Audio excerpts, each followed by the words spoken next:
महात्मा उपासक डॉक्टर सोहनराज तातेड़ पुनरुत्थान और आत्मविज्ञान के बाद अब ला रहे हैं सनातन सत्य, जैसी दृष्टि वैसी सृष्टि, कुदरत, कुदरती रचना एवं कुदरत के कानून से शाश्वत सुख की प्राप्ति। लॉग इन करें www.drsohanrajtater.com, YouTube channel doctor Sohanraj Tated, play store से डाउनलोड करें mobile app doctor Sohanraj Tated. ओम शांति प्रभो, जय शांति प्रभो, पार्श्वनाथ महावीर प्रभो। ओम शांति प्रभो, जय शांति प्रभो, पार्श्वनाथ महावीर प्रभो। ओम शांति प्रभो, जय शांति प्रभो, पार्श्वनाथ महावीर प्रभो। ओम शांति प्रभो, जय शांति प्रभो, पार्श्वनाथ महावीर प्रभो। भाइयों और बहनों, मातृशक्ति को नमन। आज का हमारा बहुत सुंदर विषय, परिवार के साथ कैसे जिए। मनुष्य एक सामाजिक प्राणी है, वह समाज के बिना जिंदा नहीं रह सकता है, क्योंकि समाज ही उसको पैदा करता है, पहचान देता है, आगे बढ़ाता है, प्रोत्साहन करता है और समाज में ही वो रचा पचा होता है। कोई व्यक्ति ये कहे कि मैं तो साधना के लिए हिमालय की गोद में जाना चाहता हूं, तो क्योंकि वो हिमालय की गोद में चला गया, उसके शरीर है, वहां भी उसको समाज चाहिएगा, रोटी चाहिएगी और शेल्टर चाहिएगा, पानी चाहिएगा, जंगली जानवरों से सुरक्षा चाहिएगी, वहां भी समाज की आवश्यकता पड़ेगी। इसीलिए हम समाज के बिना जिंदे नहीं रह सकते। जो साधु सन्यासी हैं, जिनके कि साधु किसे कहते हैं, साधु और गृहस्थी के बीच में अंतर क्या होता है कि साधु के घर नहीं होता, साधु के रसोई नहीं होती, साधु के रिश्ते नहीं होते। जब कभी भी उसको जन्म देने वाले माता पिता उसके सामने आते हैं तो वो साधु इंट्रोडक्शन देता है, मेरे संसार पक्षीय माता पिता। तो बिल्कुल संसार से निरपेक्ष होते हुए भी वो समाज पर आधारित है, क्योंकि उसके शरीर है। जीवन निर्वाह की सभी आवश्यक चीजें वो साधु को समाज से मिलती है। जो साधु होता है वो त्यागी पुरुष होता है, वो वंदनीय होता है, उनको नमन किया जाता है, उनके त्याग को नमन किया जाता है। लेकिन वो भिक्षा कहाँ से लेते हैं? वो समाज से लेते हैं। पानी कहाँ से लेते हैं? समाज से लेते हैं। इसीलिए ऐसे त्यागी पुरुषों को कोई भी हम सहयोग करते हैं, वो पुण्य की कैटेगरी में आता है। 9 तरह के पुण्य का बंद होता है हमें, अगर हम साधुओं को वह प्रदान करते हैं। अन्न पुण्य, पानी पुण्य, लयन पुण्य, शयन पुण्य, मन पुण्य, वचन पुण्य, काया पुण्य, नमस्कार पुण्य। ऐसे 9 चीजों से हम उनको जो है वो ऑफर करते हैं, तो हमारे पुण्य का बंद होता है। तो कुल मिला के कहने का अर्थ है, समाज जो है महान होता है। व्यक्ति समाज की एक इकाई है। और वो समाज कैसे बनता है? कई परिवारों के मिलने से समाज बनता है। परिवार कैसे बनता है? देखिए, एक व्यक्ति होता है, जब वो शादी करता है तो उसकी पत्नी आती है, उसके बाल बच्चे होते हैं, उसके माता पिता भी साथ रहते हैं। तो इन सब से मिलकर के जो यूनिट बनती है वो परिवार कहलाती है। पति पत्नी, माता पिता, भाई बहन, बाल बच्चे, ये सारा मिलकर के परिवार बनाते हैं। और पुराने जमाने में तो जॉइंट परिवार की प्रथा थी, तो 50-50, 100-100 लोग, 3-3, 4-4 जनरेशन एक चूल्हे पे, एक मकान में जीवन यापन करते थे। तो वह भी जीवन था। और वो एक भारत की बड़ी विशेषता थी। एक जॉइंट फैमिली में व्यक्ति बड़े आनंद के साथ में जीता है, क्योंकि उसकी रिस्पॉन्सिबिलिटी शेयर हो जाती है। और बाद में जब परिवार टूटने लगे, उसके कई कारण हैं। अभी मैं उन कारणों की गहराई में नहीं जाता। तो उनके टूटने के कारण व्यक्ति अकेला हो गया। वही अकेला व्यक्ति कमाने वाला, वही अकेला व्यक्ति बाल बच्चों को पालने वाला, वही अकेला व्यक्ति बाल बच्चों को स्कूल छोड़ना, स्कूल से लाने वाला, पढ़ाने वाला, ट्यूशन करने वाला, और कभी हारी बीमारी हो जावे तो दिखाने वाला, कभी वो खुद बीमार पड़ जावे तो सारी समस्याएं जो आ जाती है और अकेले व्यक्ति पर बाहर आ जाता है। ये न्यूक्लियर फैमिली का सबसे बड़ा कहना चाहिए दोष आ गया, और जॉइंट फैमिली का ये गुण था। अब देखिए, हमारा विषय है कि परिवार में कैसे रहें। परिवार के बिना रह नहीं सकते, समाज के बिना रह नहीं सकते। जब रहना ही है, कब रहना है? जीवन भर रहना है। साधु सन्यासी बन गए तो बात अलग है, थोड़े समय के लिए ही परिवार या समाज से संपर्क होता है, शेष समय वो अकेले अपना जीवन यापन करते हैं। लेकिन गृहस्थी को तो परिवार से संबद्ध रहना ही होता है। जब रहना ही है तो हमको ढंग से रहना चाहिए, और हमें एक ऐसी लाइफ स्टाइल बनानी देनी चाहिए जिससे परिवार के साथ में हमारा सामंजस्य रहे और तालमेल रहे, और हम लोग आनंद के साथ जीवन यापन कर सकें। देखिए, जो हमारा ये जीवन है, इसका अल्टीमेट लक्ष्य क्या है? आनंद की प्राप्ति करनी।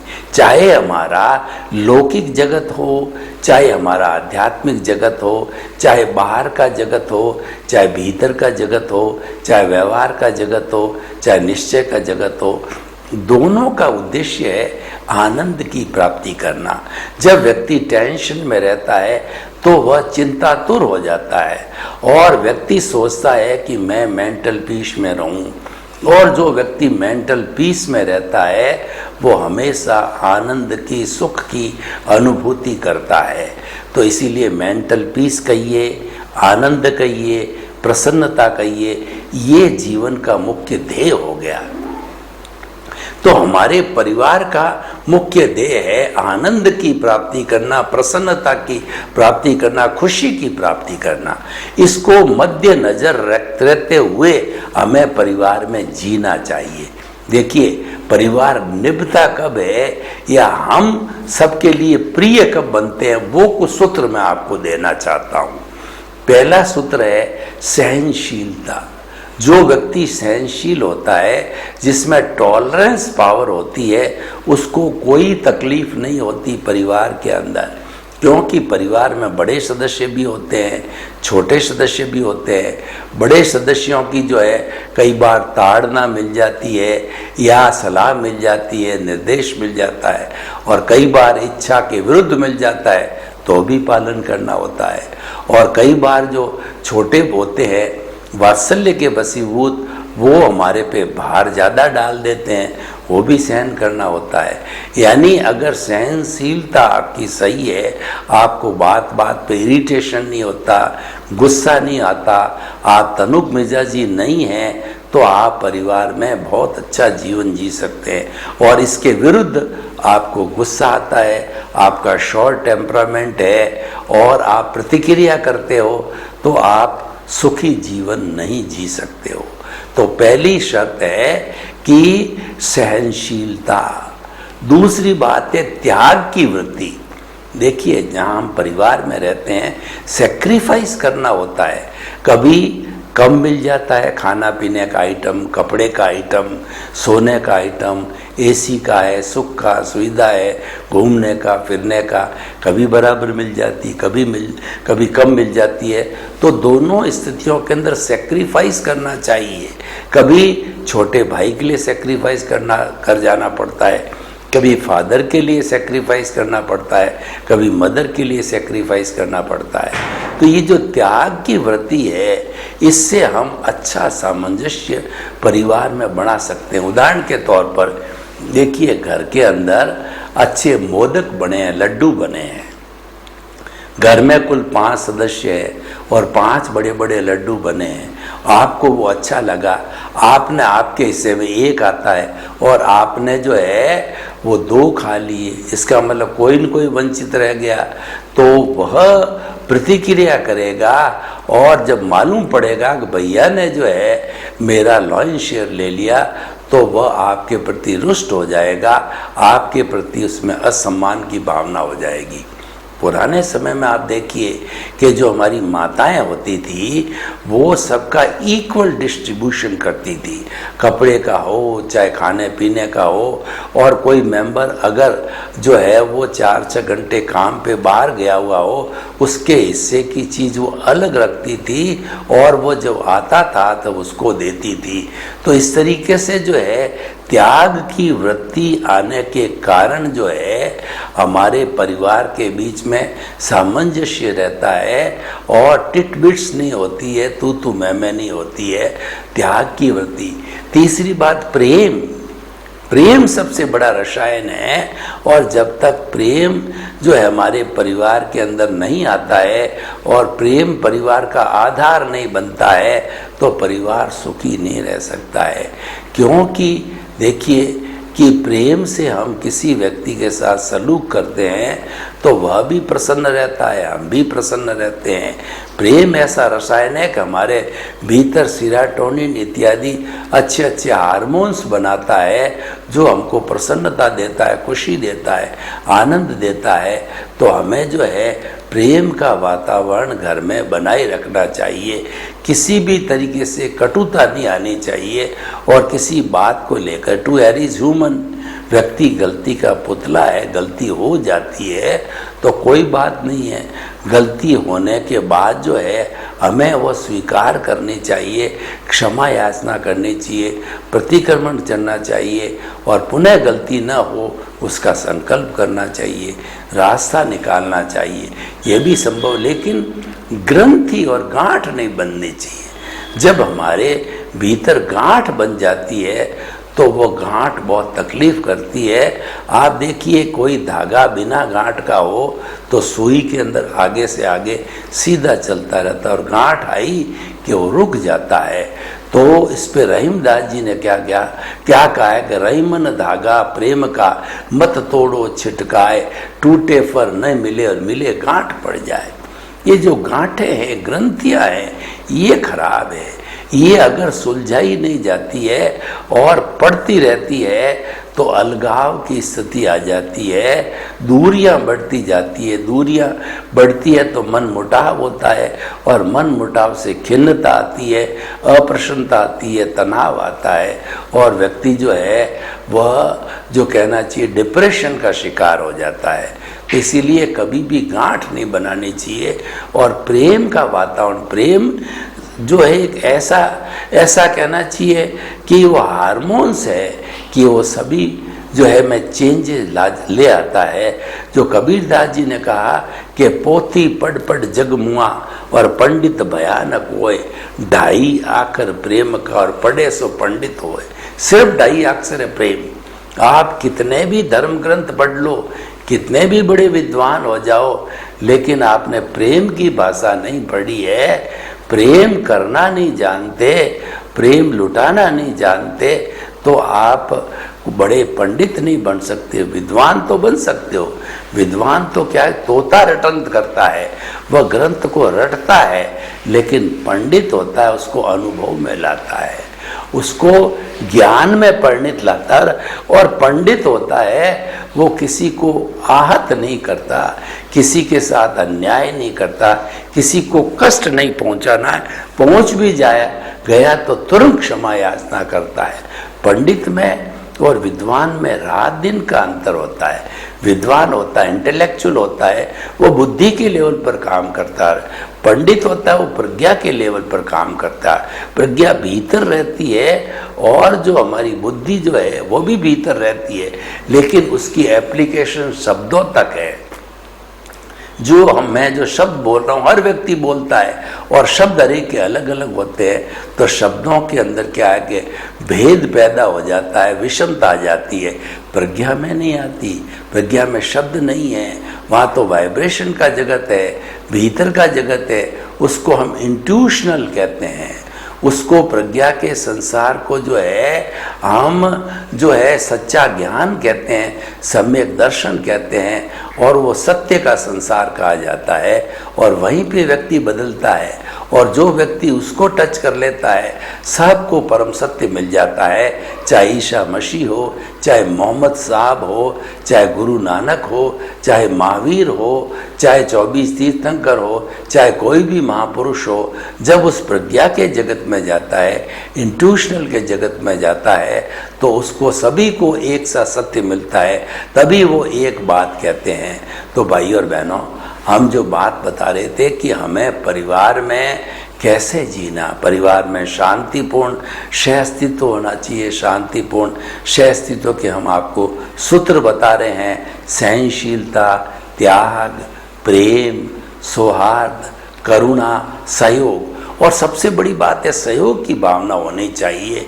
देखिए, माँ कोई काम कर रही है तो बहू का ये फर्ज होता है कि उसके काम में हाथ बटाए, क्योंकि बेचारी बुजुर्ग है, वो जल्दी थक जाती, उसको सहयोग करना चाहिए।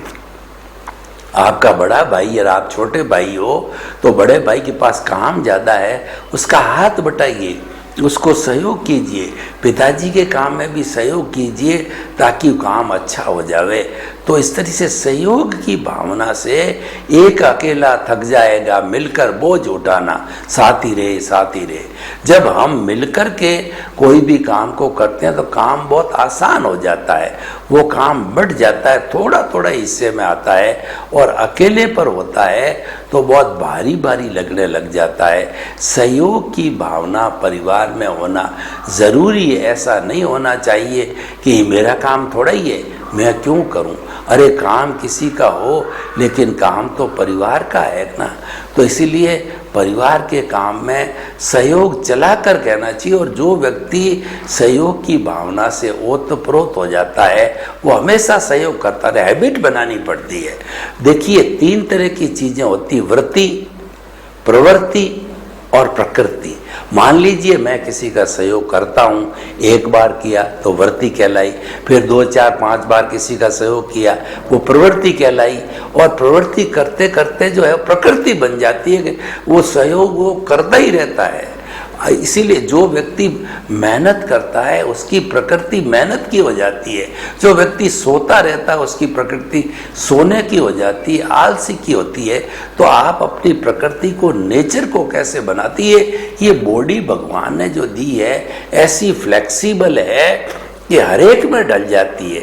सुख में डलती है, दुख में डलती है, परिश्रम में डलती है, आराम में डलती है, सहनशीलता में डलती है, ईगो में डलती है और नॉन ईगो में डलती है। आप चाहो जैसे इसको ढाल सकते हो। तो हमें प्रकृति को जो है वह ऐसा बनाना चाहिए, सहयोगी प्रकृति।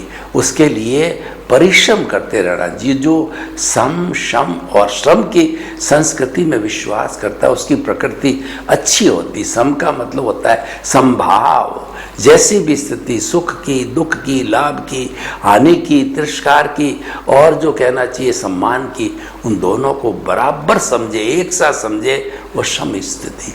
शम, क्रोध का शमन करो, अहंकार सब का शमन करो, माया का शमन करो, लोभ का शमन करो। उसको दबा के रखो, उसको कंट्रोल रखो, उसको भभकने मत दो। ये अजगर है, ये जो है वो जहरीले सांप है, इनको भभकने मत दो, इनको तो दबा के रखो। वो होती है श्रम की संस्कृति, एक श्रम की संस्कृति है। आदमी को जो है वर्क माइंडेड होना चाहिए, लेबर माइंडेड होना चाहिए, कभी भी व्यक्ति को जो है अनावश्यक रूप से रेस्ट, आराम, सोना ये नहीं होना चाहिए। सब फिजिकल वर्क करना चाहिए। जब व्यक्ति फिजिकल वर्क करने लग जाता है तो वो हेल्दी रहता है। घूमना फिरना, परिश्रम करना, कसरत करना, सहयोग करना, इधर करना उधर करना, उससे हेल्थ बनती है। आजकल जो हेल्थ गिरने का एक सबसे बड़ा कारण ही है, पुराने ज़माने में व्यक्ति सूर्योदय के पहले उठता था, खेत में जाता था, पानी देता था, चरस चलाता था, पशुओं को घास डालता था और काम आता था। घर पे स्त्री जो है वो घट्टी चलाती थी और जो कुएं से पानी लाती थी, वो खुद भोजन बनाती थी, कितने कितने काम करती थी। अब वो सारा रेडीमेड हो गया है। व्यक्ति दूसरे पे निर्भर हो गया है, व्यक्ति वैज्ञानिक साधनों पर निर्भर हो गया है। इसलिए फिजिकल हेल्थ जो गिरती जाती है, तो श्रम की संस्कृति होनी चाहिए। ये अगर हम डेवलप देते हैं तो परिवार में आराम से एडजस्ट हो जाते हैं। किसी ने, माता ने काम बताया कि भाई जो है वो रसोई के अंदर जो है पानी की बाल्टी पड़ी है, लेके आओ, फटाक से ले आया। और दूसरा क्या है कि वो श्रम माइंडेड नहीं है, तो वो कहता है कि ये तो आप ही लाओ, ये मेरा काम थोड़ा ही है। माता ने कहा कि झाड़ू निकाल दे, श्रम माइंडेड ने निकाल दिया, पोछा लगा दिया। तो इस तरीके से अगर हम अपने ही परिवार के अंदर परिवारजनों का काम करते हैं तो उसमें क्या बुराई है। आप कोई फुटपाथ को साफ थोड़ी कर रहे हो, आप किसी जो है प्लेटफॉर्म को साफ नहीं थोड़ी कर रहे हो, आप तो अपने घर का काम कर रहे हो। घर का छोटा बड़ा काम सब एक सा होता है। तो आदमी को श्रम माइंडेड होना चाहिए, तभी घर चलता है। अगर पति है वो मात्र पत्नी पर धौंस पट्टी करता रहे कि घर चलाने का तेरा काम है, मेरा काम तो सिर्फ कमाने का ही है, तो पत्नी भी आजकल कमाऊ होती हो, वो भी फटाक से बोल देती है कि मैं भी कमाती हूँ, तो आप मेरे पे कोई एहसान जाते, तू मैं हो गई और तू मैं का रूप बढ़ गया और स्थिति डाइवोर्स तक पहुँच जाती। ईश्वर करे ऐसी स्थिति न आए, होना भी नहीं चाहिए। और ये होती कम है। कब होती है? एक व्यक्ति श्रम माइंडेड नहीं होता है। अगला मैं पॉइंट लेता हूं, स्वार्थ की भावना। देखिए, परिवार कब टूटता है? जब व्यक्ति अपनी मौज मजा मस्ती में रहना चाहता है और वह कुछ भी काम नहीं करता है, उसके बदले में दूसरे सदस्य होते हैं उसको अतिरिक्त काम करना पड़ता है, यानी वो स्वार्थी बन जाता है। वो तो देखता है कि मैंने घर में जन्म ले लिया है, घर के अंदर बड़ा बेटा हो गया हूँ या छोटा बेटा हो गया हूँ, अब मुझे काम करने की जरूरत नहीं है। सोता रहता है, घूमता रहता है, ऐश करता है, आराम करता है और अपना टाइम पास कर लेता है। और बेचारा दूसरा भाई है, उसको पचना पड़ता है, मरना पड़ता है, क्योंकि काम तो किए बिना काम पूरा होता ही नहीं है, किसी न किसी को करना ही पड़ता और होता भी यही है। आप ऑफिसेस को देख लीजिए, ऑफिसेस के अंदर जो है 20% लोग काम करने वाले होते हैं, 80% लोग काम चोर होते हैं, या 50-50 भी माने तो ये लोड किस पे आ गया? ये वर्क करने वालों पे लोड आ गया, क्योंकि उसका ऑफिसर है वो हमेशा काम करने वाले कोई काम करवाता, और ऐसे निठल्ले लोग होते हैं धीरे धीरे उनको काम बताना छोड़ दिया जाता है। क्यों? पता ही ये करते नहीं है और मगजमारी करेगा और करने से क्या होगा, करेगा आधा अधूरा करेगा और करता भी नहीं है, तो उसको छोड़ दिया जाता है। तो भाई और बहनों, हम आपको बताना चाहे स्वार्थ की जो है वह इस नीति से बाहर आना चाहिए, तब परिवार चलता है, नहीं तो परिवार टूट जाता है। तो ये परिवार के ये सिद्धांत है। कुछ मैं अब आपको व्यक्तिगत चीज़ें बताना चाहता हूँ, वो सूत्र काम में लेने चाहिए जिससे कि हमारा परिवार अच्छा रहे। तो उसमें से पहला सूत्र ये है कि भावक क्रिया। हमें हमेशा अपने वर्तमान में जीने की कोशिश करनी चाहिए। हमको कभी थोड़ी सी स्मृति के लिए भूतकाल में जाना पड़े तो भूतकाल में गए और तुरंत हम वर्तमान में आ गए, भविष्य काल के अंदर कल्पना के लिए गए और वापस वर्तमान में आ गए। यानी वर्तमान में जीना चाहिए। जब हम चल रहे हैं तो भी हमारा ध्यान चलने में होना चाहिए। खाते समय खाने के समय खाना, पीने के समय पीना, सोने के समय सोना, काम के समय काम, यानी हमारा सारा कंसंट्रेशन, मैं प्रवचन दे रहा हूँ तो मेरा ध्यान है प्रवचन में ही होना चाहिए, इधर उधर नहीं जाना चाहिए। तो ये जो कंसंट्रेशन, ये भावक क्रिया कहलाती है, ये बहुत बड़ी साधना है। और उसके साथ साथ में हमारा काम अच्छा, हमको इंटरेस्ट भी आता है। जो व्यक्ति वर्तमान में जीते हैं वो आनंद का जीवन जीते हैं। क्यों? वर्तमान में इधर उल जुलूल टेंशन की बातें नहीं आती है। आप रह करके देख लीजिए, वर्तमान में चिंतन करके काम में खो जाओगे तो इधर उधर के फालतू टेंशन की बातें आपके दिमाग में से निकल जाएगी, क्योंकि आपका चित्त तो उस काम के अंदर केंद्रित हो गया है। तो इसलिए भावक क्रिया। दूसरा, प्रतिक्रिया विरति। आज परिवार क्यों टूट रहे हैं? परिवार में किसी बड़े जो है भाई ने या पिता ने कोई बात कही तो हम तुरंत उसकी प्रतिक्रिया करते हैं कि ऐसा नहीं, ऐसा होना चाहिए, यानी कि हम जवाब करते हैं। और कई बार क्या होता है, कोई एक बात कही जाती है, सामने वाला 2 जड़ देता है, फिर वो 4 जड़ देता है, फिर तू मैं करके लड़ाई झगड़े की स्थिति आ जाती, तनाव की स्थिति आ जाती है। तो कभी भी प्रतिक्रिया मत करो। मान लीजिए कि जो बात हमको बताई जा रही है बड़ों ने या छोटों ने, हमारी नहीं जच रही है, तो उस वक्त में तो आप मौन रहो, फिर अकेले में उससे बात की जा सकती। तुम्हारा सोचना ही है, लेकिन वास्तव में होना ऐसा चाहिए, तो अगला भी इंसान है, वह भी समझना जाता है। तो प्रतिक्रिया विरति, भावक क्रिया, प्रतिक्रिया विरति। मैत्री, देखिए मित्रता का भाव लाना चाहिए। हमारे भीतर शत्रुता का भाव नहीं आना चाहिए। परिवार के किसी भी सदस्य को न तो सुपीरियर समझें, न इन्फीरियर समझें, न प्रतिद्वंदी समझें, उसको मित्रवत समझें। चाहे आपका छोटा भाई है, बड़ा भाई है, माता है, पिता है, बहनें हैं, पत्नी है, कोई, सबको मित्र समझना चाहिए। मित्रता का व्यवहार करोगे। और मित्र के लिए तो कहा गया कि friend in need is friend in deed. मित्र वह होता है जो कठिनाई में काम आवे। तो ऐसे जो घर के मित्र होते हैं तो वो हमारे बड़े सहयोगी होते हैं। तो मित्रता का व्यवहार अगर घर में किया जाए तो घर एक स्वर्ग बन जाता है, और घर में किसी प्रकार का तू मैं होने का प्रश्न ही खड़ा नहीं होता है। क्योंकि मैत्री का वातावरण तो ऐसा है कि वो आनंद बिखेर देता है। कैसे बिखेरता है? जैसे गुलाब का फूल होता है, वो अपनी महक जो है वो पूरे बगीचे में, पूरे घर में, पूरे मंदिर में बिखेर देता है। उसी तरह से मैत्री का भाव है, ये प्रेम बिखेरता है। तो मैत्री और प्रेम एक सिक्के के 2 पहलू होते हैं। तो अगर आप मित्रता रखते हो तो प्रेम अवश्य पैदा होता है। तो भावक क्रिया, प्रतिक्रिया विरति, मैत्री, मित भाषण। देखिए परिवार के अंदर हमेशा जितनी आवश्यकता हो उतना बोलना चाहिए। पत्नी 4 बात बोल रही है और आप 8 बोल रहे हो तो क्या होगा? तू मैं बढ़नी है। उसकी बात सुन ली। कई बार कोई बात पसंद आती है, कोई बात पसंद नहीं आती है, कई बार किसी का मूड थोड़ा अपसेट होता है, किसी का नहीं होता है।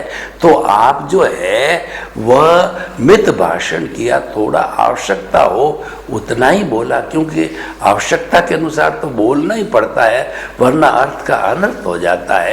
तो जितनी आवश्यकता हो, हमने कोई भी परिवार का सदस्य ज़्यादा बोल रहा है तो ये उसकी वाचालता है, तो उस वक्त के अंदर उसको मत टोको। लेकिन जब वो शांत हो जाए तो एकांत में उसको समझना चाहिए कि परिवार में इतना बोलना हितकर नहीं है। तुम बहुत ज़्यादा बोलते हो, तुम्हारे बोलने से ही झगड़े खड़े होते हैं, तुम्हारे टेंशन बढ़ता है, सामने वाले का मूड खराब होता है। तो ऐसा बोलने से क्या फ़ायदा है? इसमें क्या मेडल मिलना है?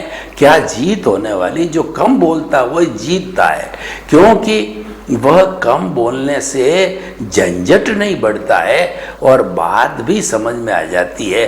भावक क्रिया, प्रतिक्रिया विरति, मैत्री, मित भाषण और मिताहार। हमेशा ध्यान रखना चाहिए कि व्यक्ति के जो भोजन का संबंध है, जैसा अन्न वैसा मन। हमारे विचार है भोजन से बनते हैं, तो वैसे तो परिवार में रहते हैं तो परिवार का बनाया ही भोजन हमको ग्रहण करना होता है, लेकिन भोजन ग्रहण करने के साथ में ये ध्यान रखना चाहिए कि भोजन हमारा अच्छा बना हुआ हो, ताज़ा होना चाहिए, हित मित और रित होना चाहिए।